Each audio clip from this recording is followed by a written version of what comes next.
Thank you for joining us here on This Is Exclusive. It's 7 p.m. and on the show tonight, we are coming to you with three stories. The story that the entire country is talking about. We have visual proof of how a temple guard was tortured, killed in custody. Details coming up along with the Kolkata gang rape. Here are the headlines this evening.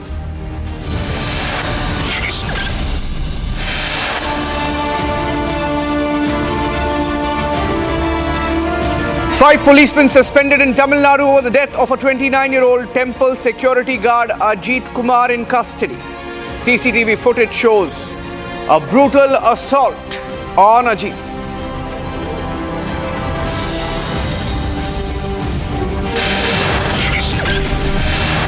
Madras High Court pulls up the Tamil Nadu police and the state government over the custodial death case, calls the police drunk on power.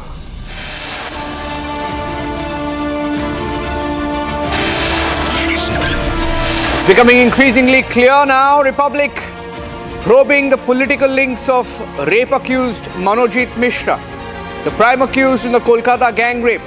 A known history sheeter has a history of violence, intimidation, abusive conduct, was allowed to thrive on campus.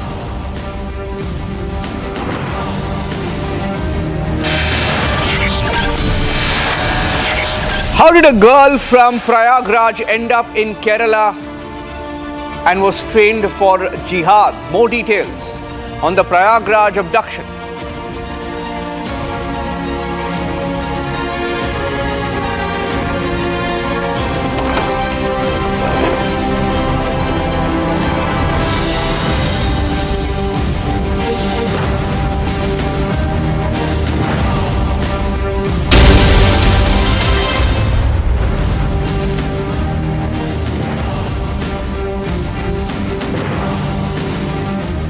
And on top of 7 p.m, ladies and gentlemen, we have the first admission from the state government in Tamil Nadu which goes to polls. And that is why the Stalin government in Tamil Nadu has decided they can't hide the truth anymore. Stalin himself forced to dial the family of Ajith Kumar, the temple guard who was killed in custody. He spoke to the family. I have the video where Stalin is heard admitting. Stalin is heard admitting it's a mistake. Stalin before election saying it's a mistake and that his government cannot justify what has happened. There's a full video that has been released by Stalin himself as the brutality, details of which were public. As the videos emerged, Stalin forced to dial the family, forced to admit that it was a mistake by his government and his police force.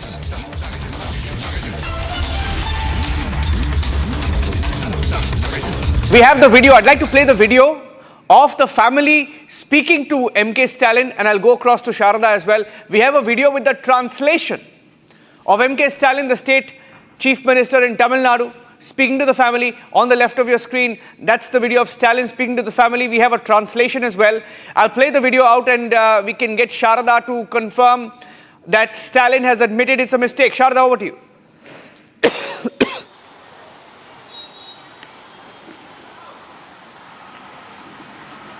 Well, the conversation that the MK Stalin had with the mother states that it was a mistake from the side of the police, and he also said that whatever has happened and that he cannot do anything about it but only take action and arrest them. While it might sound saying that the Chief Minister Stalin is taking an action, but it can be very evidently seen that the DMK is not taking any charge. DMK is not even saying that there will be a stern action taken against this.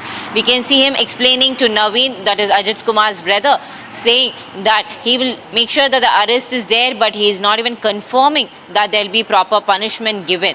So this shows how the DMK is taking over the case and how diligent they are to not make sure that they will not take they'll not be taking responsibility for the 25 custodial deaths, including Ajith Kumar. And this right happening before the elections is to make sure that the DMK can what has happened in the law and order of the Tamil Nadu in the last 4 years, Niranjan. And that's the first bit of breaking news. And all of this is happening because there is a national debate as more and more pressure is put, as more details are emerging, as video proof is out this evening. And that's my second part of the story this evening. We have accessed details of how brutal the assault was on the temple guard. Let me show you the video that has been released this evening. We've accessed that video that shows that temple guard Ajith Kumar was thrashed, 18 injuries on his body, and there is video proof that shows the custodial killing. Even the court has said that they were drunk on power. Look at that video. That's either a lathi or a plastic object that he's holding it in his hand, and he's thrashing Ajith Kumar. Look at that. It's out on video. It's caught on CCTV. It's not a CCTV video. It appears like it's a mobile video that has been shot by someone else of the torture, of the brutal custodial handling of this temple guard. 18 injuries on his body. Can you confirm this? Or is it, how bad was the thrashing that was given by the police? Because even the police has been pulled up, Sharda. Take us through the details of the injuries that he suffered, what we know so far. Well, Niranjan, as you mentioned, the video shows how he was charged by Latif, by the police officials there. Though it has been mentioned on the post-mortem report that it was 18 external injuries, we have also learned that there are 44 internal injuries that Ajith had suffered. Also, there's more important thing is that he was given chili powder when he was being questioned by the police. So when he had asked for water, he was stuffed with chili powder inside his mouth, is what we have learned. The post-mortem report also shows that there is dried blood around his ears, which shows that he was beaten badly by the police around his neck and spine, which led to an epilepsy, making him falling unconscious at the moment. Okay, the third bit of breaking that I have with me right now on the show that also confirms the state complicity. I have the third bit of breaking news details of how the state government then perhaps tried to cover up. This is the third breaking news update that I have. Details of the DMK government's complicity. This is an exclusive input for the first time. We've accessed details of how they tried to cover up. The head constable in this particular case, the head constable's name was Kannan. And the head constable was from a special force from Manamadurai DSP. And according to the details we picked up, and Sharda has the details, she says that he should not have come to investigate this case as it took place under the Shivaganga limit. Case was under Shivaganga limit. And this shows that there is complete breaking of rules, breaking of the jurisdictional rules, illegal police handling of the case, interrogation itself being seen as a violation of rules. The police is from a different jurisdiction. He should not have even been a part of the special team that investigated the case. Then who brought him in? Who brought him in, Sharda, and why was he brought in? What does this prove? Well, what we have learned, Niranjan, is that the complainant was given by a DMK functionary's relative, and that's what led to everything. So Ajith was initially let off by the police after making sure that whether the stolen jewelry was still with him or not, but later a special investigative team was formed. But still now the judges also has the same question: who formed the special investigative team? Who made these constables the head of this particular case? Because the Kannan, the head constable that you mentioned, is from a different jurisdiction. He does not even come in the Sivaganga district, but he belongs to Manamadurai district. So how was the special investigative team brought together is the question that the judge has also asked this, the SP of the district, and he had also asked why the SP was still in a continuous waiting list but not suspended directly. So now what we've got to get from this case is that the DMK played a role in this case, and they do have a hand in Ajith's custodial death, making sure that the police who was bought from another district to make sure that this jurisdiction which was not under him, and why the special investigative team was formed with the people who are related to the DMK family members. Okay, I'm staying with those pictures. Let's once again stay full frame on the pictures of the assault. And as I stay with these pictures, just imagine this story, ladies and gentlemen, as a complaint is filed by the DMK. Let's say full frame on that. Complaint is filed by the DMK. Complaint is filed by the DMK, and then the DMK gets in the police of their choice. Police of their choice breaking jurisdictional boundaries so that their favorite police is investigating the case. And their favorite police is involved in this case because they can then easily manage the case. And he's tortured. And there were some brutal details that have emerged. Details of the torture. I want quickly, Sharda, to summarize. I mean, we got some details of chili powder being used, third degree torture being used by the police, that even the court has observed that the state government and the police was drunk on power. Take us through, finally, Sharda, in 30 seconds, details of the brutality and the torture in custody. We'll stay full frame on that video. What you have to first notice, the torture was literally outside the temple. It was not done in the police station, which was the first. We can see how the police tried to make sure that this was not brought into the law books. It was exactly outside the law books, because they made sure they took him to the cow shed, they took him near a lake and beaten him up there. Because we know that if it was happened inside a police station, there would be proof for it. This is what the police tried to do to hide what exactly happened to Ajith Kumar. If in case Naveen, Ajith's brother, would have not survived this, the entire case would have not come out. That is very evident with this particular case, and we can see. And it was only after the case was moved under the judicial court today, the video was given as proof by the police, and also the police states that the investigation team also stated that they were chosen by someone which is an unknown person that they don't even know. So we can completely see that this is DMK taking all hands over this particular case, making sure that this does not fall under any rules of the law. Thank you for joining us with those inputs there. Sharda, tracking the story of Ajith Kumar, a temple guard being killed in custody. Killed because he was thrashed, he was tortured, and there is visual proof that is emerging that has forced the state government in Tamil Nadu to admit that yes, their police messed up, their state government messed up, and it was a mistake. The story is developing, story likely to dominate the discourse in the next few days of the state government handling. Even the court today saying that they're drunk on power. Let's move on now.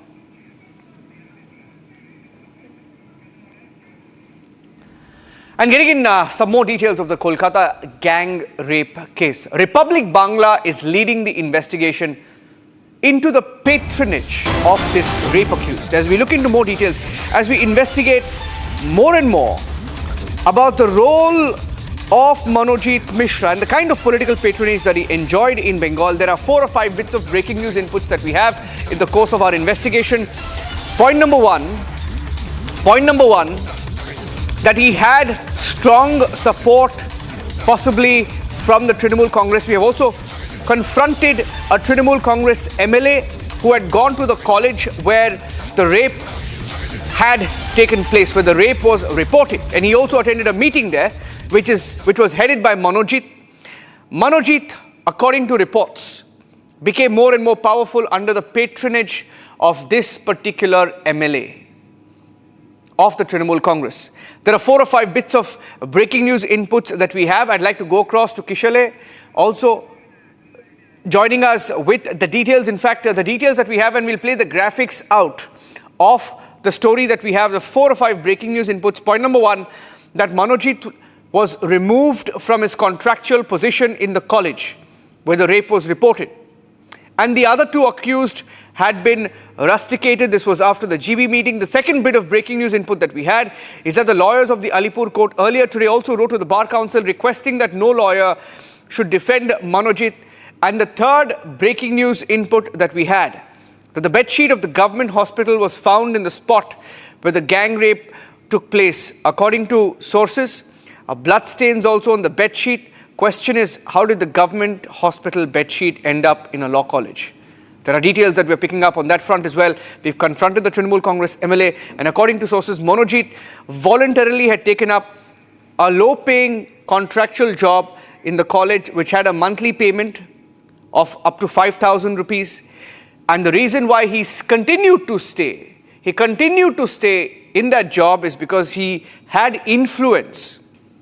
He stayed connected to the college to maintain that influence and maintain that political patronage that he had from, according to now, reports which have proven that he was close to the ruling Trinamool Congress in Bengal as well.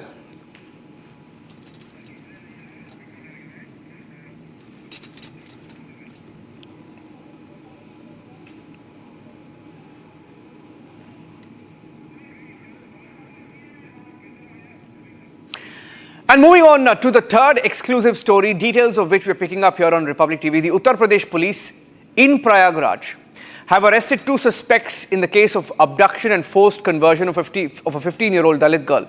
Now, how did a Dalit girl go all the way from Prayagraj? How was she abducted and taken to Kerala? Authorities say she was lured to Kerala under false pretense, coerced to convert and brainwashed and pushed into jihad. She received training in Kerala, according to the police, uncovering a wider terror module that, by the way, has been reported in Kerala in the past as well. She has been rescued and she's now under child welfare protection while multi-state teams investigate this network. This is the breaking news update that we had. Some pictures that we've also accessed. She went from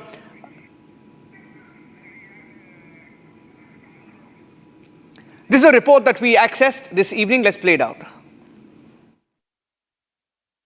Sapa की सरकार में लगभग 10-10, 15-15 लड़कियों को इसी तरह से धर्मांतरण के लिए उकसाया जाता था। केरल लेकर यहां से लोग गए थे, लेकिन अभी भी लगातार इस तरह के मामले यहां पर सामने आ रहे हैं। देखिए, उस जो पीड़िता है उसका मैं घर आपको दिखा रहा हूं। लगातार दलित गरीब लोगों को कैसे ये टारगेट यहां पर करते थे, आप सोचिए। ये देखिए, कच्चे मकान मैं आपको दिखा रहा हूँ, कच्ची ईंट की दीवारें आप देखिए यहाँ पर लगी हैं, टीन शेड लगाए, खपड़ेल लगाए। भला ऐसे लोगों को टारगेट करते थे ये लोग, जो लोग इनके बहकावे में आ जाएं और फिर केरल का वो रुख करें जहां पर उन्हें नमाज पढ़ाई जा रही है, कैसे देश विरोधी गतिविधियों में शामिल हो, ये भी उन्हें बताया जा रहा है। फिलहाल देखिए, उस बच्ची के चाचा हमारे साथ हैं।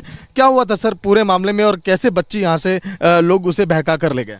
मामला ये है, जहाँ कन्हैया कोटेदार के जहाँ लड़की की शादी थी गेट हाउस में, और वहाँ गई, उसकी माँ भी गई, हमारे तीनों बच्चे गए और वहाँ दावत खाने लिए। वो बहकाई, चलो फूलपुर घूम आए। फूलपुर ले जाने के बाद वो मस्जिद में लेके चली गई। वहाँ जो लच्छा पहरा जाता है हाथ में धागा, हाँ, उसको भी कटवा दिया, कहे आप मुस्लिम हो जाओ। और वहाँ जबरदस्ती उसको कार में बैठा करके लेके भाग गए इलाहाबाद। इलाहाबाद भाग गए। इलाहाबाद से जहाँ टिकट कटा के दिल्ली तक के बैठा दिया गाड़ी पे। अच्छा, मतलब कि शादी में लेकर गए, उसके हाथ का रक्षा सूत्र जैसा मैंने पहना कटवा दिया गया, उसके बाद उसे केरल लेकर गए। लेकिन ये सब इतने दिनों से खेल चल रहा था, आप लोग को भनक नहीं लगी? घर में आप लोग रहते हैं। भनक लगी थी जब मस्जिद में यहाँ पढ़ रही थी, जब मस्जिद में लेके गई 2 एक फेरे, तो हम लोग सुने तो अपनी लड़की को मारा, गरियाया और उसके बाद उसको भगाया। हम क्या मेरे घर मत आओ, तो कुछ दिन शांत थी। और वो शादी मौका पा गई, अकेले गई तीनों बहन, और वहाँ से लेके फरार हो गई। अच्छा, क्या गांव के और लोगों को भी टारगेट किया जा रहा था? गांव में कई केस कर दिया है, अभी मुकदमा लोगों को चल रहा है। उसके बाद जो यहाँ चूड़िया से पैसा ले करके उसके साथ शादी भी लड़की के अपने कर दिया वो। उसकी माँ ने वो उसका यही धंधा है, बेचने के धंधा है। और हिंदुओं के लड़कियन के ले जाके नमाजी बनाना चाहती है और मस्जिद पे नमाज पढ़ाना चाहती है, और जो यहाँ कर्मा कोला उर्दू सिखाना चाहती है। बस यही उसका काम है। हाँ, कुछ लोग यहाँ पर जो आए हुए हैं बजरंग दल के, उनसे भी हम बातचीत करते हैं, जिन्होंने इस केस में देखिए बहुत अहम भूमिका निभाई है। आइए भैया, क्योंकि कई सारे केस इस तरह के ये संज्ञान में लेकर आए, बातचीत भी किए। क्या हुआ था, ये सब कैसे गाँव में चल रहा है ये खेल? भैया, ये मामला फूलपुर में ये काफ़ी दिन से लब जिहाद की नई नई गतिविधियों से, नए नए तरीके से हिंदू लड़कियों को फंसाया जा रहा है। और ये मामला पहली बार हाईलाइट हुआ है फूलपुर का। इससे पहले 2017 से पहले जब ये सरकार नहीं थी योगी जी की, उससे पहले लगातार हर महीने 2-3 लड़कियां पक्का गायब हो जाती थी। अभी क्या है कि मामले को लब जिहाद की ओर न ले जाकर ये मामला केरल लेकर गई लड़की को, और लड़की यहीं की रहने वाली है। परिवार आप देख ही रहे हैं, कितनी गरीब परिवार से बिलोंग कर रहे हैं।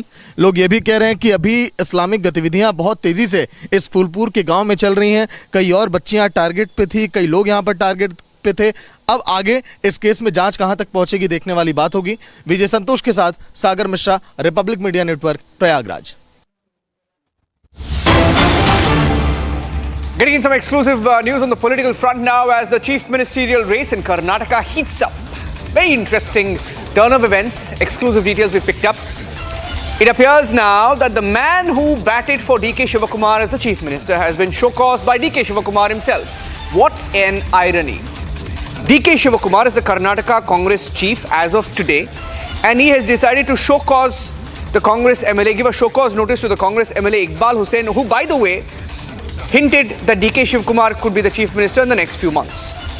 And the party has admitted that this has caused confusion, embarrassment with the party, where even Kharge said that Kharge himself, who proved that he was a rubber stamp, because Kharge himself went to the media and said, listen, the High Command will take a decision. So if Kharge is the Congress so-called president and he is not the High Command, then it's certainly embarrassing. It's caused a lot of confusion and embarrassment within the party. And they call it a violation of party discipline. He's been directed to submit an explanation within 1 week. So that's a breaking news development that we had from the state of Karnataka. Iqbal Hussain, the Congress MLA who made that comment saying DK Shivakumar will be the chief minister, has now received a show cause notice, and he gets 1 week time to explain his statement. Irony, the man who said will be the chief minister has issued a show cause notice to him.